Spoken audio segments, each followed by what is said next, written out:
Hey guys, in this video, I'm gonna be walking you through a deal that I had to do personally last week while my team was out of town. So let's get ready, pull out a pen, pull out paper, and get ready to jot down some gold nuggets. I'm gonna share with you step by step what I did to acquire this deal. Now, while you're here, also hit that subscribe button and also hit that bell so it alerts you when we update and upload fresh new content. Now let's get right to business.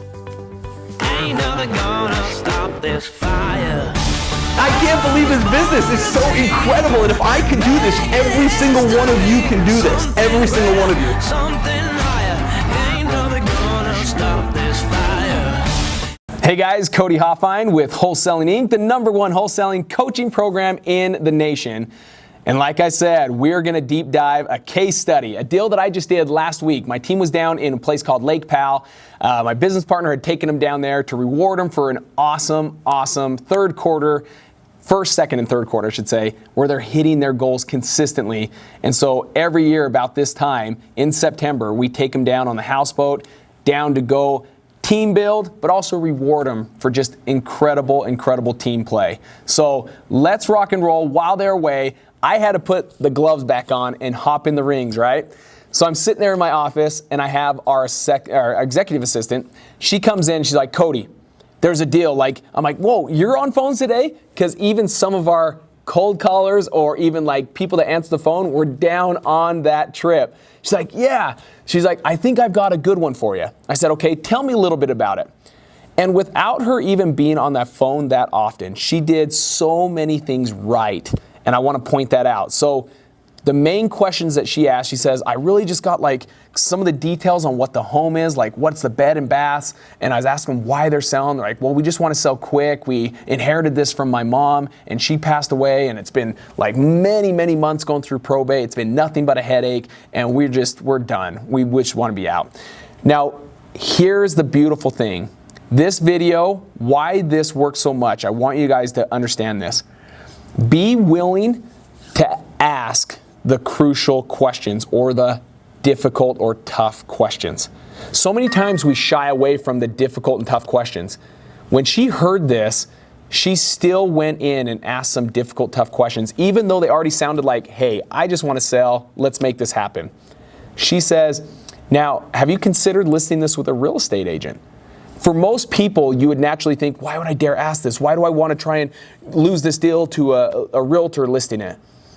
If you're willing to ask the tough questions, you're able to find out even more about the deal and the why behind it. Why is it that they're selling this home? So when she asked that question, have you thought about listing this with a real estate agent? That is obviously your highest and best way to get your most money out of this home. They said, no, we don't want to wait that long. We just want to be done quick. We don't want to have to wait 30 days, 60 days, 90 days. So now they're coming back and saying, no, it's more of a time frame thing. We just want to be done. So she asked the tough questions. That's something crucial. Write that down in big words all over your office or all over your desk. Ask the tough questions. It's the tough questions that reveal the true why. Why is it they're selling the home? And it helps you understand time frame. It helps you understand if they're really willing to do a deal and they want to do a deal and they want to make a deal with an investor. So I go out to the house. I tried calling beforehand. She's like, yeah, he said he'd be there for the next 2 hours. So I'm driving up to the home and I'm calling. They're not answering. I leave a voicemail. And I just show up, I pull up in front of the house. He comes out of the house and he's like, hey, Cody, I got your voicemail, but never called me back, never texted me, no nothing. And I went and I said, well, how do I help you guys? It ended up being a brother and a sister there. And I'm like, how do I help you guys? I hope there's something by the end of this conversation that either it might be a fit where we can buy it, or if not, we're gonna figure out who's gonna be your best option to buy this. So either way, I'm here to help you guys. And that was it. You just see this big guard, like almost like weight off their shoulders. Like, I'm not dealing with a salesman. I'm not dealing with a guy that's just gonna twist my arm and want me to do a deal today. He's here to help. So if you can present yourself in a way of, I'm here to serve you, I'm here to help you, regardless if I buy your home or not, we're gonna figure out the best situation for you and who is the best option for you to buy your home.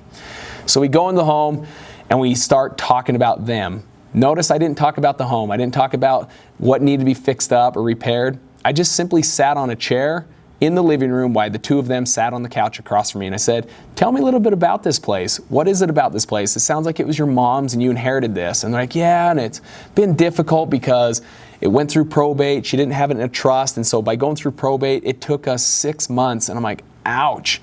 And then they told us the number that it cost the attorney to do it. So it's just a difficult situation. So they're sitting there talking more about it, and they're like, man, this was our childhood. This is where we grew up. This is where we lived so many years of our lives. And when we got married, we'd come out here to hang out with our family and hang out with my mom and dad. And this is the place. This is where it all took place.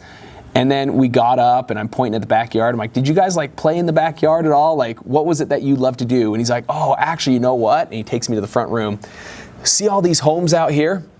And I'm like, yeah. He's all, that just used to be a field. Me and my dad would go out there and hunt pheasants. And so it was just awesome that I could just wake up, get out of my bed, go downstairs, and I'm in this huge field full of pheasants that I could go shoot.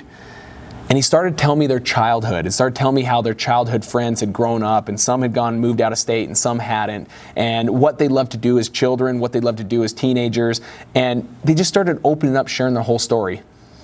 And then it got to the home. After we talked for about 30 to 45 minutes about them and getting to know them and a little bit about the history of the home, we started talking about the home. They're like, now, we want to get rid of this as of like yesterday. I'm like, okay, let's see if I'm a fit. I may or may not be, but it's okay. Let's work through this. Let's find out what is the best fit, and let's get this done today. Is this something that you want to have the answer, what is going to go on by the end of this day? And he's like, yes. Now, guys, that's crucial to know that information, because that lets me know if there's a deal for me, they're also ready to commit right now, which is really, really good. They didn't need to wait for 10 offers, 15 offers, or they would have said, no, I've got 3 or 4 other people coming out to look at it. They didn't bring up that there's any other people coming to look at it. They just simply said, yes, if you could help us find out what is the answer today, we're ready to commit today. I said, that's awesome. Let's see what we can do. So we start going through the house, and he's like, well, what do you think the price is on this? I said, I don't know yet. Let's start looking through the house. I said, but what are you hoping to get out of it? And he kept going back to, well, no, you guys are kind of the experts. We really don't know what the home's worth. I said, okay. I said, what is it that you guys want out of it? How many siblings are involved? And he says, well, there's 4 of us. I said, okay, so are you splitting this up, the money, 4 ways? And he says, yeah, we're splitting it up. So we start going through the house, and he says, oh, by the way, there's like $70,000 worth of like liens between like probate and back taxes and things like that that are on the home. Other than that, it's free and clear.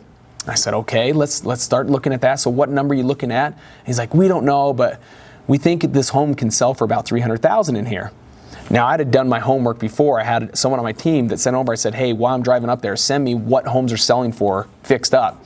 And they were right around 260 to 280. So he was already shooting a little high. So I was like, ugh, I may not be the fit, because he might expect a lot of money on this. So after talking to him a little bit more, I was able to just say, hey, I don't know what I can do. I may not be the best fit, but have you considered listening to the realtor? This can get your highest and best value out of this. They're like, no, we really want to sell quick and get it done quick. So after talking to him, I said, I don't know if my numbers even could be close, because you're saying these homes sell for about 300.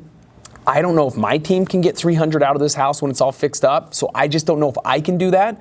So what are there other options so that you can get the most out of this home? What is the best thing you can do? And I just sat there, asked the difficult question, asked the hard questions. If I don't buy this home, what is your next option? And he's like, well, we're hoping it's you. We're hoping it's someone like you that can buy it, because we don't want to list it with a realtor. And I'm like, but that is the best way to get your highest and best, right? And he says, yeah, we understand that. We just don't want to wait any longer. I said, okay. I said, I don't know if my number is going to be good. I said, we buy homes around here for about 120 to 150. I just don't even know if that does anything for you. And instantly he's like, no, that does nothing for me. Like, I would need to minimum get 200,000 out of this, because I know there needs to be fix up, but this home will sell for 300,000. And I said, and it may or may not. If we fix it up, I don't think I'll get 300,000. But what we can do, it sounds like my number's not even going to be close. What we can do is, why don't you guys grab that notepad on the table and follow me around, walk me around, and I'm going to help you guys. Do you see yourself wanting to fix and flip this? The brother was like, yeah, I have some time that I can start doing that. I said, okay. Grab the notepad, and I'm going to tell you what you should fix to get your highest and best on this. And he says, okay, let's do that, because I might take the time to fix and flip it. I'm like, perfect, let's roll. So we walked around the house. I said, here's what you want. I said, all these windows, they're all old windows. A lot of them are broken. You're going to need to replace those. I said, the roof looks like it's in great shape. That doesn't need to be replaced. I said, the flooring all needs to be replaced. The carpet was the original carpet back in the 70s. I said, the bathrooms, they're really bad. Like when I say bad, really, really, really bad. The cabinets were broken. The tub surrounds were really, really bad and moldy. And I said, these are gonna have to be fixed. I said, all the flooring's got to be fixed. You're gonna have to paint the whole new house. You're gonna have to do all new cabinets in the kitchen and new countertops. And I said, if you'll do these things, this will get you your highest and best price. And he's like, well, I don't want to do all that work. And so that's when I sat there and said, so what's your option? What do you want to do? And he's all, still, I'm hoping you'll just bring up your price. I said, I can't. So we went downstairs and we were looking around, and you could see that there had been drug use in the house. And so I had to ask the tough questions. I think so many times we shy away from the tough questions, and when it comes to drugs, you really shy away thinking, I don't want to offend these people. But I had such a relationship with these individuals, had them laughing, had them smiling, because I always add humor into my sales, into my whole entire presentation. I always try to get them to laugh, always trying to get them to smile. I'm always smiling at them. And so I'm sitting there and I said, tough question. I said, man, why does my gut tell me that there's drugs in this house and drugs have been done in this house? The brother instantly said, nope, no drugs in here. There no be drugs in here. The sister, however, and I just sat there quiet. I haven't said anything. I just asked the question. He's all, nope, there wouldn't be any drugs in here. The sister comes around the corner and says, don't lie to him. We found those crack pipes a couple weeks ago. That's when I was like, help me understand this.